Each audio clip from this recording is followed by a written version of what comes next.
right, back for another go here, guys. And, Coach James joining us here talking, a lot more detail on the fundamentally sound part of this. The first episode we talked the programmatics, right? Making sure alignment within the organization holistically, a lot more about the foundation of the program, right? Whether it be fundamentals, schematically, or situationally. We're really going to lay into that first one of fundamentals today. And Coach's background being defense, we'll highlight that. But Coach, let's rock and roll. What do you got for us on fundamentals? Yeah, no, so I think as we've laid out the first few episodes, we've talked about having a framework with how the program's built or how a side of the ball, offense, defense, special teams might be built. I think when you get into defensive football, and I encourage anybody that's watching or listening, that you just take the inverse of this and you can work it right into offense, et cetera. When you talk about being a fundamentally sound team, it's historically, it's the only thing that has never changed. Right? The schemes change, the offense has changed, the defense has changed, the rules change, but the fundamentals don't change. When we're talking about being sound at block destruction or block avoidance, right? We're talking about tackling, we're talking about ball disruption or ball protection. Those things have stood the test of time. And the teams, regardless of your 3-4, 4-3, et cetera, et cetera, et cetera, the teams that do those things well or are committed to them clearly dominate or have the chance to dominate based on everything else that goes into developing a program, right? So I'm excited to talk a little bit about the frameworks we've used in the past, probably the frameworks that people are using across the board, and encouraging those that maybe don't have a rhythm to it all, like a language of it all, to consider that.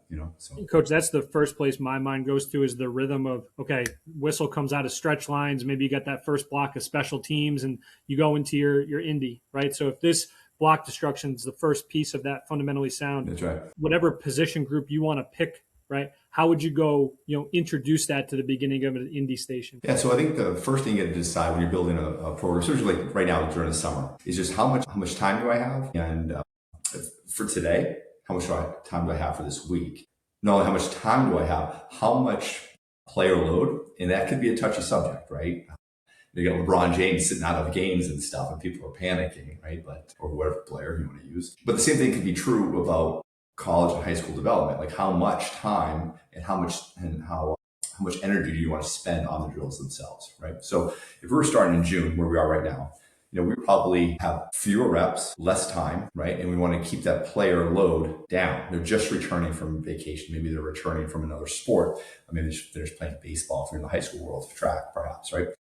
So I would start with, in block destruction, something as simple as teaching the first phase, which would be just simply shock and lock, right? Getting on a block man-to-man, just a few yards or a few feet apart, right? So I wouldn't take drills and introduce violence right away. I wouldn't introduce a lot of running right away.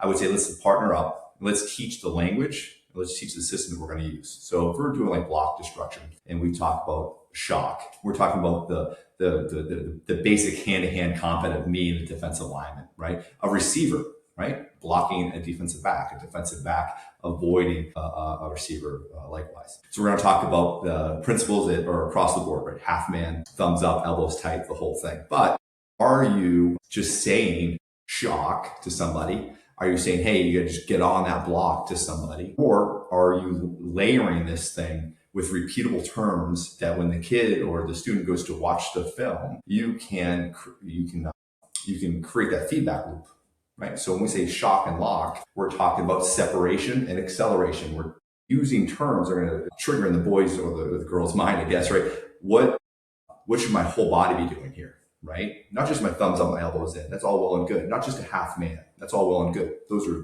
theories that have been proven over time, right? Or ideas that have been proven over time. But are we going to shock lock? Are we going to create separation? Are we going to accelerate our feet and create a relationship to my opponent that now I can teach getting off of that block? Because you'll hear us say a lot, Steve, in the coaching community, like to defeat a block, you have to get on the block.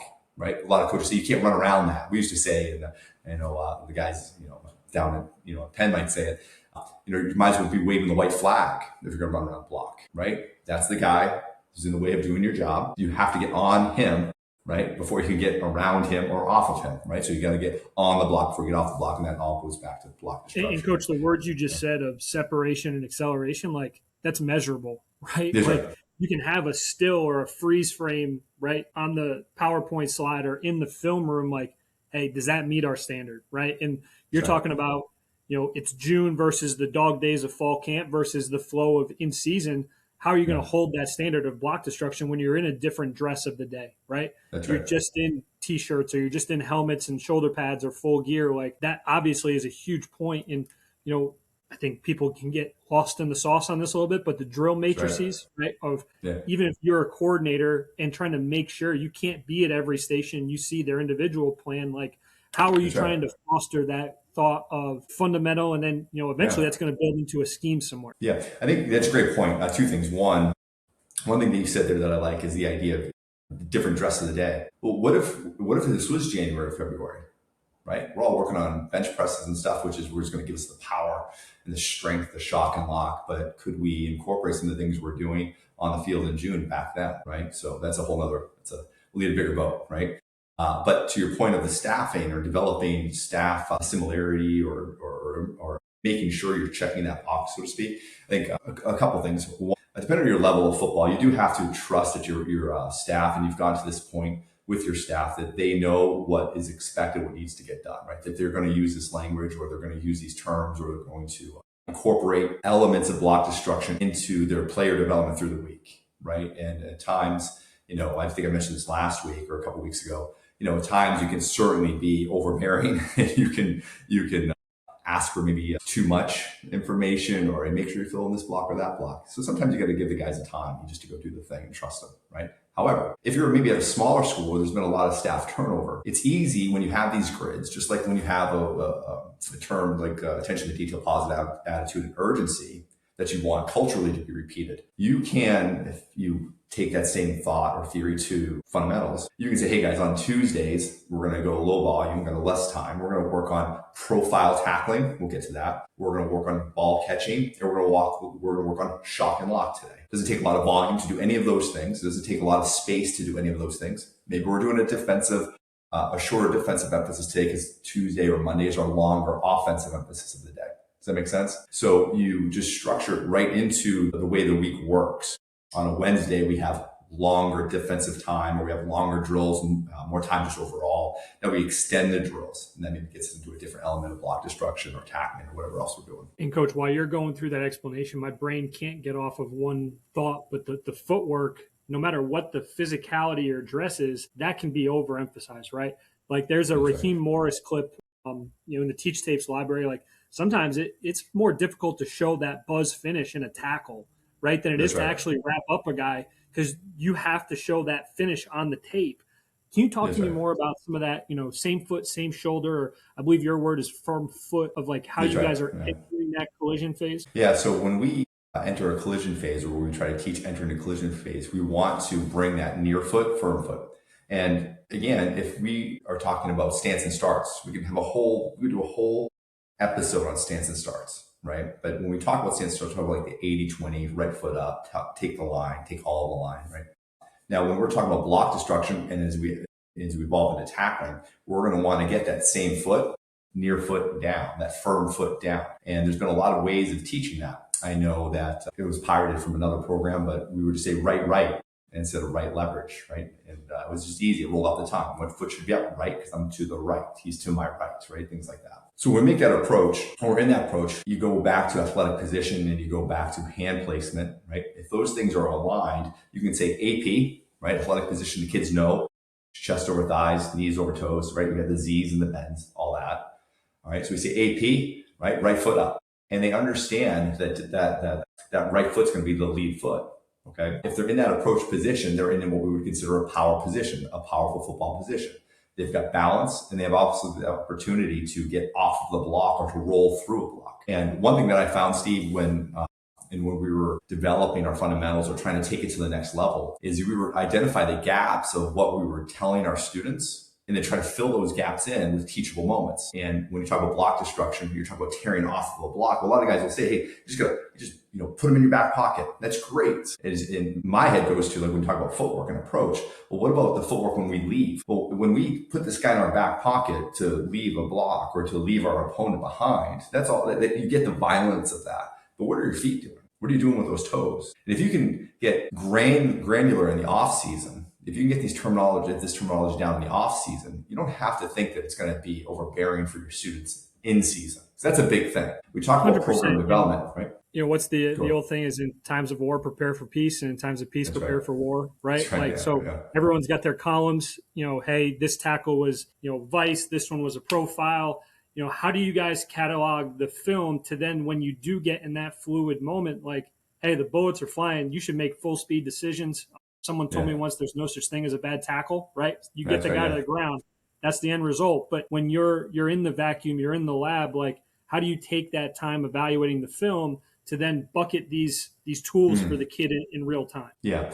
So I think we mentioned it in the other episodes, like the fastest way to bucket turns or when all of the team is doing something. So it's relatable to all of them. So special teams becomes an easy place to land. Mm-hmm. Um, you know, and I know we initially talked about maybe going through all fundamentals today. Probably not going to Sorry. get there. So we'll land right on the block destruction thing, right? So, when you're trying to define for your team where things should go or how we should term things or how can we teach things, let's go to special teams because it's big fields. It's a lot of kids are doing it. A lot of different positions are doing it. So like in block destruction, let's just say we're going to shock and lock. We do this when it's close. It's close quarter combat, one-on-one, right? I'm right here, you're right here. Let's do this thing. So we would say, hey, there's a one line difference between me and my opponent or me and the ball carrier, right? So here I am, going against my little laptop, and behind my laptop is a door. That door is the ball carrier. Within that, it would be 5 yards, right? So this decision's happening right now. So we put it on film, and we see a student, or we pull up the film, and the student avoids the block with some different technique because they're all good, right? They're trying to go do the thing. They're trying to go do the tackle, right? Well, I go to do this, and the ball carrier just simply jetted up opposite whichever way I went. Well, I put that on film, and I can say, hey, listen, he's so close to you. This is where we want to. This is where we shock and lock. This is when we do that half man near foot,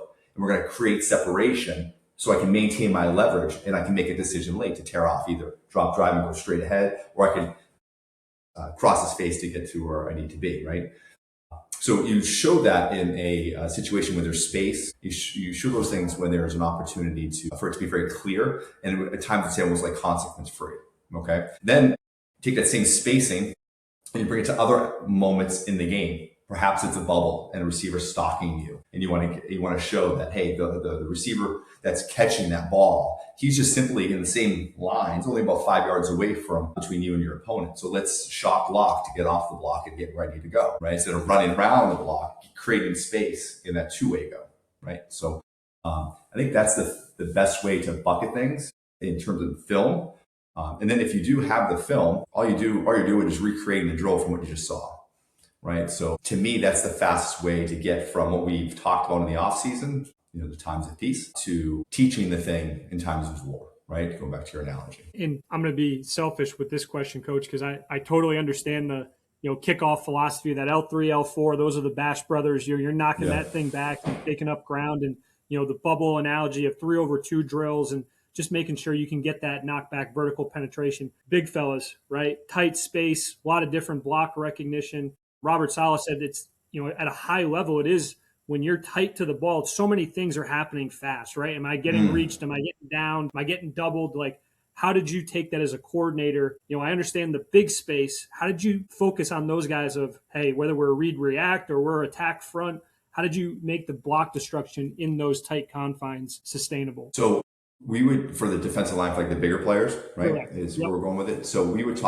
use those same line progression for where because the big guys want to eat that quarterback, right? That's what they want to do. So we would talk about like, hey, what is the relationship of the man blocking you to your quarterback, the space, right? And we'd use that same kind of line mentality. Now, when we do special teams or perimeter drills or perimeter people, you can use the lines. And again, it was never want to say like, hey, it's so rigid that you got to do this when this happens. You got to get feel for the game. But we incorporate those same lines and those same type of spacing up front. And we say, okay, if my guy is trying to block you, or your opponent's trying to block you from getting to the quarterback, he's right here in your face, right? You have to decide whether you need to engage him with a shock and lock because he's on your face. But if now, let's just say there's some space between you and him. Let's just say there's some space. Let's just say he's a running back, right? You've been cut free, your defensive end, you've been cut free, and the running back's halfway between you and the quarterback, right? So if the quarterback's at a 7-yard drop, say the running back's 3.5 yards, right? Well, you have to make a decision and use your toolbox to avoid that ball carrier, right? I might at that point stick and dip because there's going to be friction, but I want to continue with speed, right? So I'm going to knife through this opponent, which would be the second phase of block destruction, right? We have shock and lock because it's happening right now, right in front of me, right? The next phase is stick and dip or knifing through an opponent. Right? There's going to be friction here, but I'm trying to avoid him. So I'm going to give him that shoulder. I'm going to dip my shoulder, and I'm going to carry my feet, my body, my momentum through to my opponent or to my target. Right? If Coach, that, I might be skipping ahead here. I'm yeah, sorry. It, again, I'm hearing different voices in my head while you're giving your explanation. And yeah, we do fundamentals to scheme to situations, right? And the Don Brown line of solve your problems with aggression, right? that's right. Of Yeah, like yeah, these guys aren't, you get to coach too, right? The offense that's and right. defense, like man, we're gonna stunt, we're gonna have different, schemes to not just make it right where I'm reacting, right? I'm Yeah, on the offensive. The other part, there's a Todd Wash, old defensive line coach line of like, you got to earn the right to rush, right? that's If right. you Yeah. stay on the sticks and now it is 3rd and 9 and everyone in the stadium knows they got to drop back and pass, like, man, I don't got to be thinking I can be free and be a wild boy playing an edge, and go up, pin my Yeah, ears back. So yeah. how do you as a coordinator think, obviously fundamentals first and then being able to give those advantages by being on the sticks and having your, as we talked last week, 80, 15, and 5. Yeah, that's right. So I mean, you're going right to like kind of going to like situational awareness, right? You're going fundamentally sound, schematically competent, situationally aware. Is something we talked about last week. So here we are, and let's go back to the defensive line, right? It's 3rd and 10, 3rd and 12. Everybody knows what they're about to do. So you're thinking, okay, what's my toolbox now in block destruction? I've got to get around this person. I've got to defeat this person to go do my thing, which is get to the quarterback. Well, we know that this person is probably not going to jump set me, right? This is not going to be shock and lock. He is probably going to be kick slide, and he's going to be going backwards, and he's going to create space. And when there's space, I have the opportunity to stick and dip. I have the opportunity to fly by, which is complete avoidance, right? You don't want to waste any time on this guy, right? So that, again, if you are creating a system and a culture where the kids understand the context of what they're doing, right? We're block destructing. If they understand the ways with which we do that thing, right? So we shock and lock when we're close, when it's man-to-man combat. I stick and dip when I don't really want to do a lot with this guy, but I know there's going to be friction and I might have to lean into him a bit to make the trip. Or there's just so much space, I can avoid him altogether. I'm just going to fly by him. If you can take what you're doing and then you can contextualize it, right, and give it more terminology, right? You can then turn around and say, hey guys, listen, it's 3rd and 10, it's 3rd and 12. That we can be a little bit more schematically or situationally aware. Hey, listen, he's going backwards. This is the time to open up your toolbox. Like you said, pin your ears back and just rip it, right? And race him to where he's going to go because you are going to be in a flyby or stick and dip situation here. Does that make sense? And I get all the other things too, like the hand wiping and stuff, but it was I would told love me. to hear your thought from a high level coach, right? You get someone who they think of the Jabril Peppers, right? The guy that's playing all these different spots, or Isaiah Simmons was a 1st round pick of the guy could be playing safety, rolled box safety down to defensive end in a certain look, right? Yeah, How right. have you dealt with those experiences of you got to get the best 11 on the field, right? And those situational moments, you can get a young guy in who's playing with his hair down and playing wild and free, like, a defensive weapon, so to speak, right? Like, and accelerate the fundamental into the scheme or the situation. Well, that's the thing. If you need to play your best 11 and you have different voices teaching different ways, that's gonna restrict or create friction on him being his best self. Furthermore, if not everybody is using similar terminology or beliefs, then whoever has that student's ear in that moment is going to create the friction, right? You want all of your staff and the student's peers, his teammates, to be an echo chamber of what successful football looks like, right? So we had a player at Holy Cross named Liam Anderson who last was with the Colts. And Liam Anderson out of New Jersey was a safety quarterback baseball player. He ended up being a rush defensive end for us for all intents and purposes. But what got him really attractive to the NFL was a game we had back in 2021, I believe, where he lined up at defensive end, play 1. He lined up at outside linebacker on play 2. Play 3, he would line up at inside linebacker. And play 4, he lined up at corner. This kid's 6'2", 230 pounds. How do you get a player to do those 4 things? Now, again, when he was playing corner, don't get me wrong, he's not playing man-to-man or anything like that. Just part of a scheme we were running for a situation, right? And he understood, well, that's what this player needs to do in this moment. So he got out there and did it, right? Did the thing. Now, imagine that our staff isn't using similar terminology across different positions. How do you get a player to quickly adopt the assignments and then execute those assignments with his God-given ability if he's hearing different things from different people, whether it's schematic or fundamental? Does that make sense? Totally. So And I think that, go ahead. yeah, in the word that I just wrote down as I hear you talk, coach, is just play style, right? Of Mm, hey, that overriding play style of hey, ATD, or being able to have the commonality. Last week we talked about a receiver getting front to back on a DB is the same as a defensive end doing it to a offensive tackle, right? that's right, So 100%. if you could take us home here, coach, and think about that play style and how it just bleeds through into all those different fundamental pieces. Because, like you said, if you're waving the white flag, right, as the guys in Penn might say, like, Yeah, yeah. it don't matter what we're doing in any of those scheme or situation pieces. Like, how would you make sure that right now in June, again, violence, physicality isn't there? The play style can be emphasized in some of these fundamentals. Yeah, so if you're trying to create a system or play style where we're going to be playing fast and furious and reckless, I guess, you really need to dial the drill work back and create the building blocks so that they aren't, as Frank Spaziani used to say, the former defensive coordinator at Boston College, where I was there, he was former head coach there at one point, he used to say in his Italian voice, if you think you stink, right? Like if you take the time Yeah, now sure. to build, if you take the time now to build it up slowly, language, commitment, adoption of that language, and then the drill work, and then filming it maybe with your iPad, maybe filming it with your phone, showing them the little things that you're working on, they'll naturally create instincts and they'll naturally be able to grow into playing fast and furious and reckless when you need them to. Furthermore, I truly believe this with all my heart. A lot of the students right now are going to do the work with their,